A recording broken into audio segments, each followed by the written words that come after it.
Pertama-tama, marilah kita panjatkan puji dan syukur kehadiran Allah Subhanahu wa Ta'ala, yang mana atas berkat rahmatnya sehingga kita dapat melanjutkan perkuliahan seperti biasanya.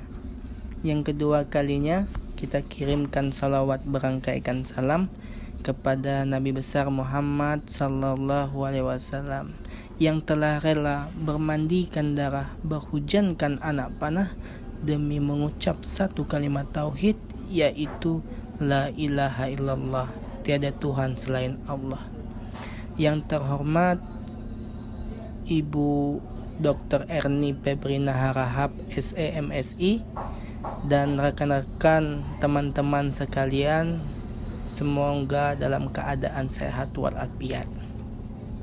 Di sini kami sebagai kelompok penyaji yang mana beranggotakan saya sendiri sebagai moderator Romi Chandra-Wijaya, kemudian Yusifa Ivi, Srifani Yulianti, dan Muhammad Akil Hamidi.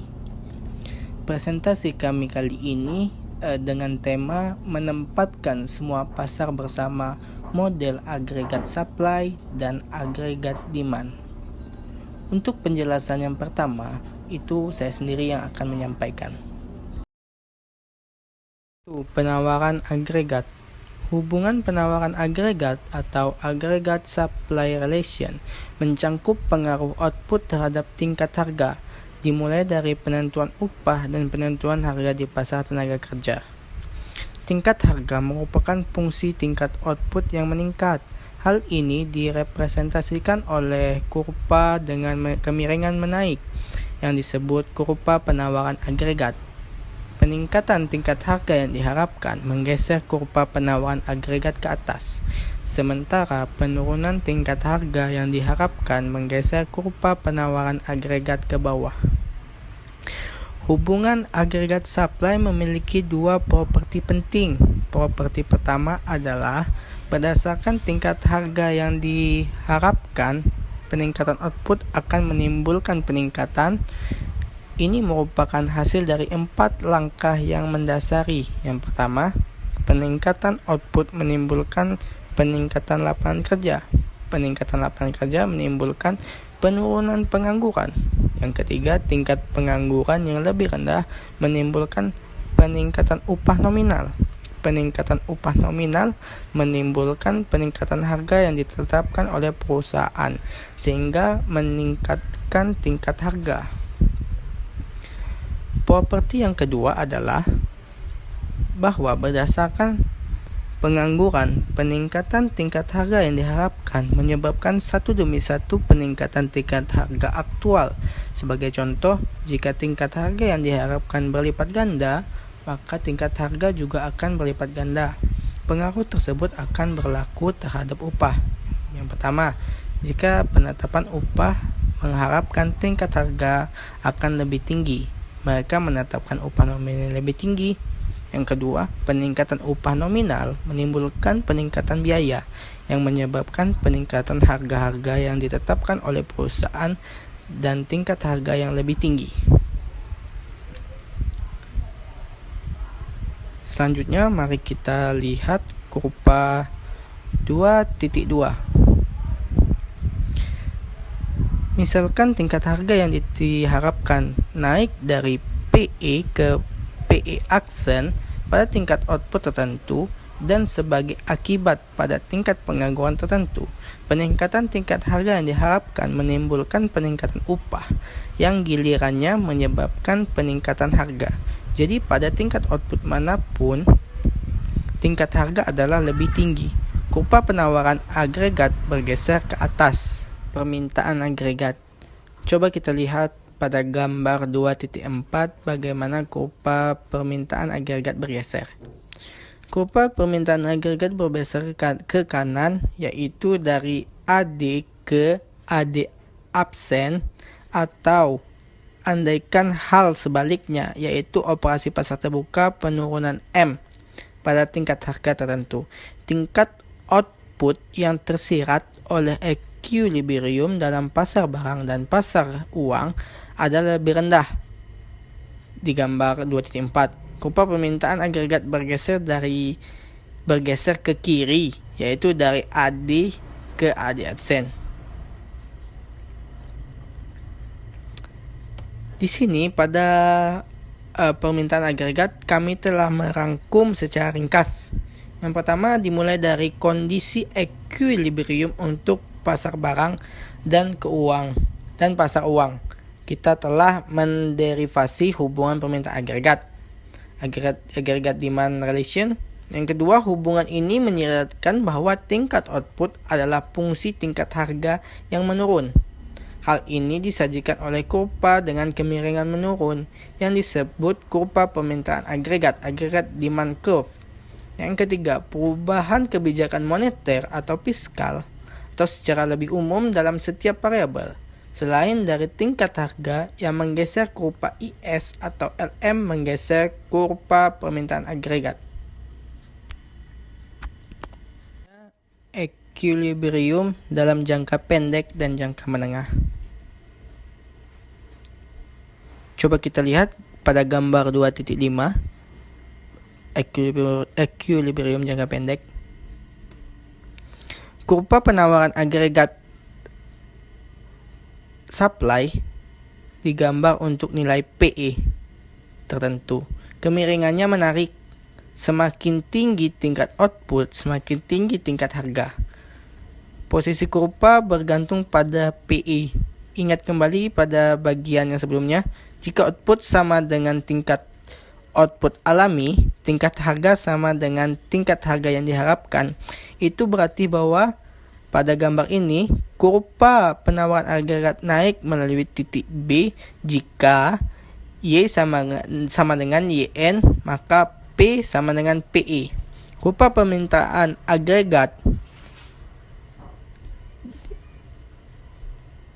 digambar untuk nilai M, G, dan T. Kemiringannya menurun. Semakin tinggi tingkat harga, semakin rendah tingkat output.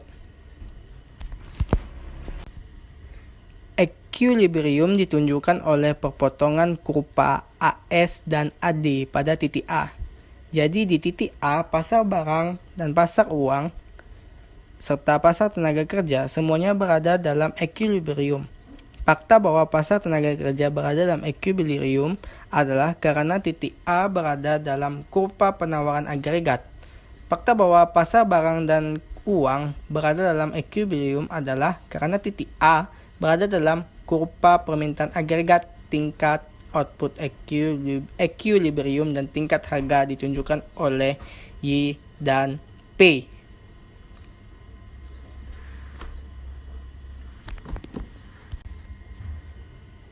Pada gambar 2.5 menyajikan kesimpulan. Pertama, yang paling penting dalam jangka pendek tidak ada alasan mengapa output harus sama dengan tingkat output alami. Apakah itu bergantung pada nilai spesifik dari tingkat harga yang diharapkan dan nilai variabel-variabel yang mempengaruhi posisi permintaan agregat? Kita sekarang harus bertanya apa yang terjadi dengan berlalunya waktu. Secara lebih cepat, misalkan dalam jangka pendek, output berada di atas tingkat output alami, seperti di dalam kasus di kurva 2.5. Apa yang akan terjadi dengan berlalunya waktu? Apakah output pada akhirnya akan kembali ke titik output alami? Jika ya, bagaimana? Ini adalah pertanyaan yang akan kita temui di sisi bagian ini. Dari jangka pendek ke jangka menengah. Untuk memikirkan apa yang akan terjadi dengan berlalunya waktu, mari pertimbangkan gambar 2.6. Pergeseran kurva S ke atas menyiratkan bahwa ekonomi bergerak naik sepanjang kurva AD. Equilibrium bergerak dari A ke A absen. Output equilibrium turun dari Y ke Y absen. Penyesuaian tidak berakhir di titik A absen. Di A absen, output Y absen masih melebihi tingkat output alami sehingga tingkat harga masih lebih tinggi dari tingkat harga yang diharapkan. Karena hal tersebut, penetapan upah mungkin akan terus merevisi ke atas ekspektasinya mengenai tingkat harga. Ini berarti bahwa selama output equilibrium melebihi tingkat output alami YN absen, tingkat harga yang diharapkan akan meningkat, yang menggeser kurva AS ke atas. Ketika kurva AS bergeser ke atas dan ekonomi bergerak naik sepanjang kurva AD, output equilibrium terus turun. Apakah penyesuaian tersebut pada akhirnya akan berakhir? Ya, hal ini akan berakhir ketika kurva S bergerak sepanjang jalan menuju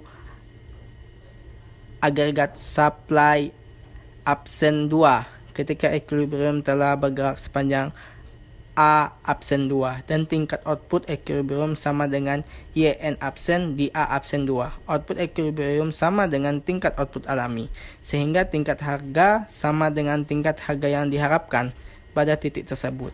Penetapan upah tidak memiliki alasan untuk mengubah ekspektasinya. Kurva S tidak lagi bergeser dari ekonomi tetap pada dalam kata-kata. Selama output melebihi tingkat output alami, tingkat harga ternyata lebih tinggi dari yang diharapkan. Ini menyebabkan penetapan upah merevisi ekspektasinya mengenai tingkat harga ke atas, yang menyebabkan peningkatan tingkat harga. Secara ringkas, dalam jangka pendek, output dapat berada di atas atau di bawah tingkat output alami.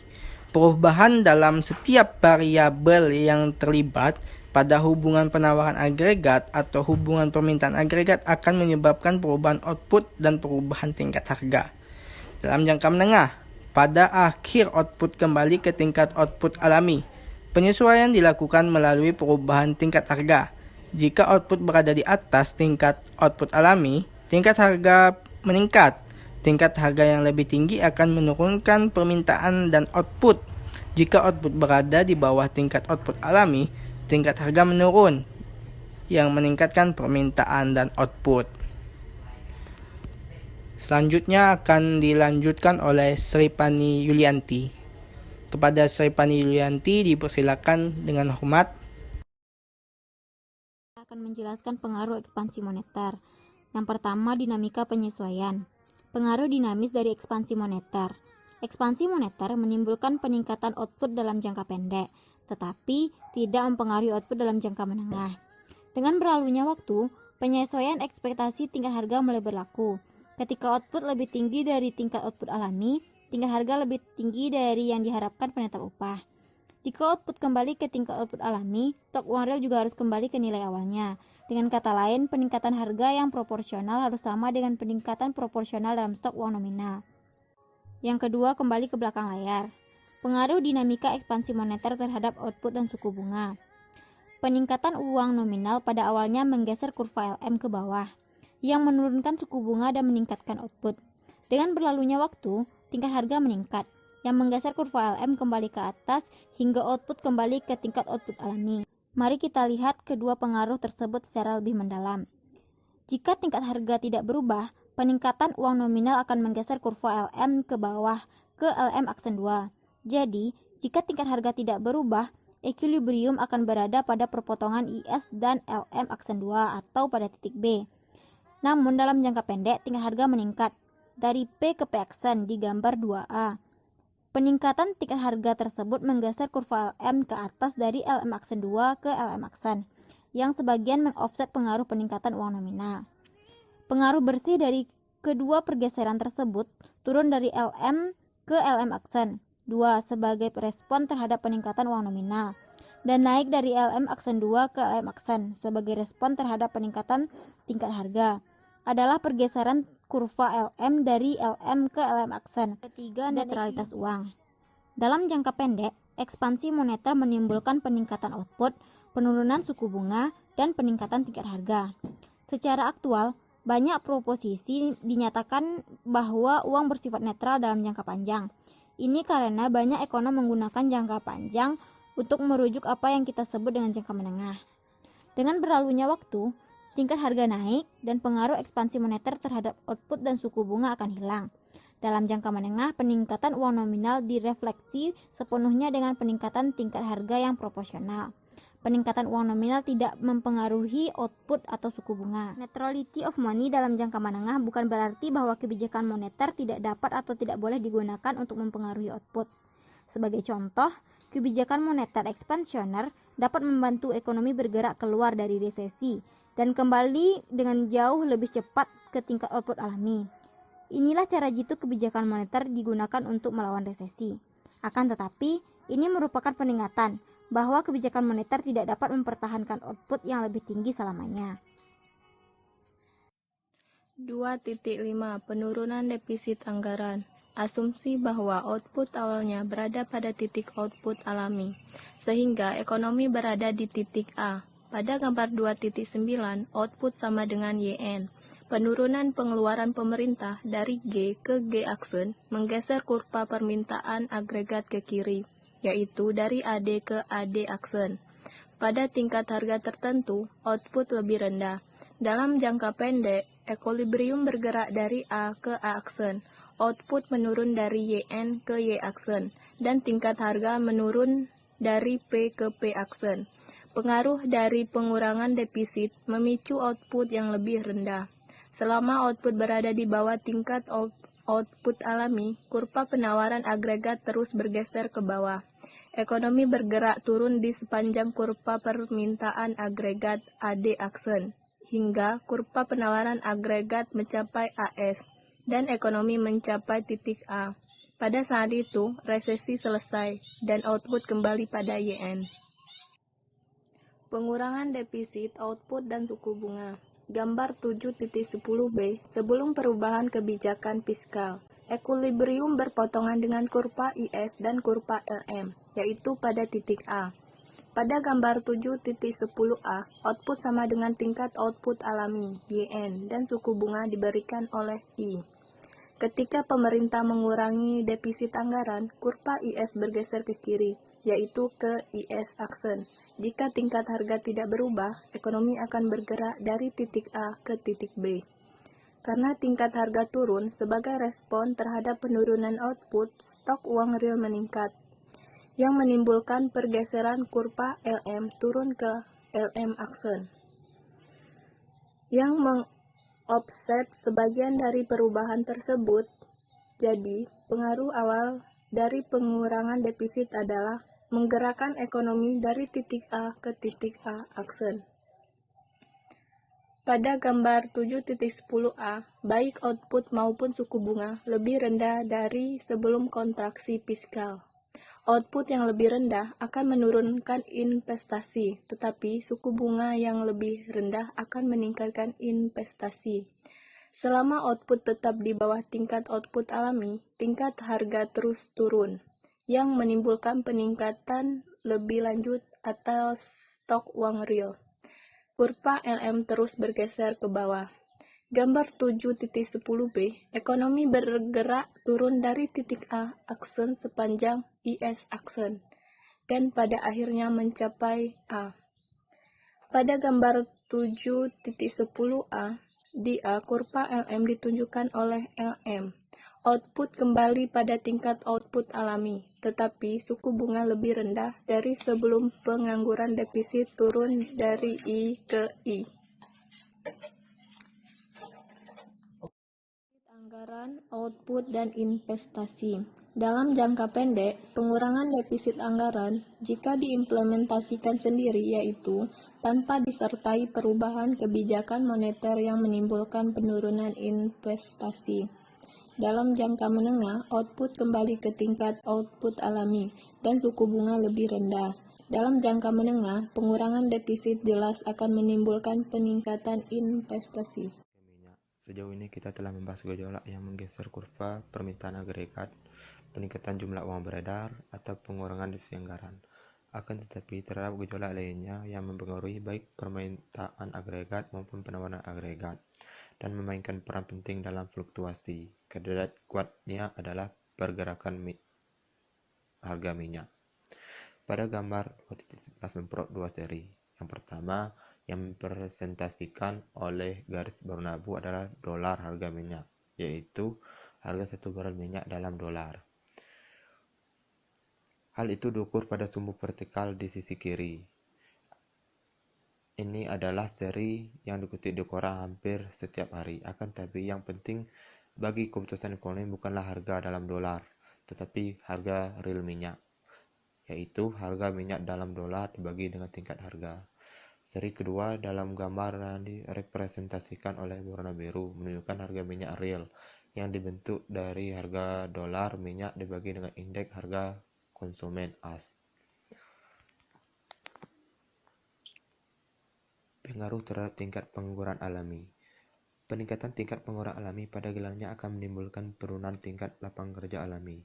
Jika kita mengasumsikan bahwa hubungan antara lapangan kerja dan output tidak berubah, yaitu tingkat unit output masih memerlukan satu pekerja lain input energi, maka penurunan tingkat lapangan kerja alami akan menimbulkan penurunan yang identik dalam tingkat output alami. Jika disatukan, kenaikan harga minyak menimbulkan penurunan tingkat output alami. Dinamika penyesuaian. Pada gambar 2.13, kurva peningkatan agregat dan kurva penambahan agregat masing-masing ditunjukkan oleh AD dan AS, sehingga ekonomi berada di titik A, dengan output berada pada tingkat output alami YN, dan sebagai akibatnya P sama dengan PE. Jika baru saja menetapkan bahwa kenaikan harga minyak menurunkan tingkat output alami, sebut ini sebagai YN yang lebih rendah. Kita sekarang ingin tahu apa yang terjadi dalam jangka pendek dan bagaimana ekonomi bergerak dari Y ke YN.